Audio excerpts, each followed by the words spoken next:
তো এবার speaker connect করে দিয়েছি, স্পিকারের তারটা পিছনে লাগানো হয়ে গেছে। এবার গানটা বাজিয়ে দেখবো গান আদৌ বাজছে কি বাজছে না। এখানে বিটি মোড করা আছে, ব্লুটুথ মোড, ভলিউমও 60 করে দিলাম। নে গানটা বাজা দেখি।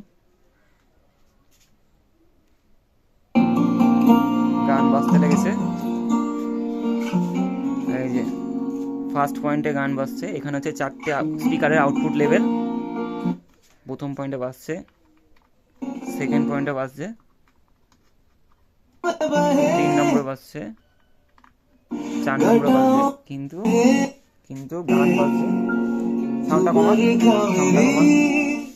কিন্তু এখানে কোনো সাবউফারে কোনো কিছু হচ্ছে না, সাবউফারে কোনো আওয়াজ নাই। তার মানে সাবউফার থেকে কোনো সমস্যা হচ্ছে, ওখানে কোনো আউটপুট যাচ্ছে না। এবার ওটা নিয়ে দেখতে হবে।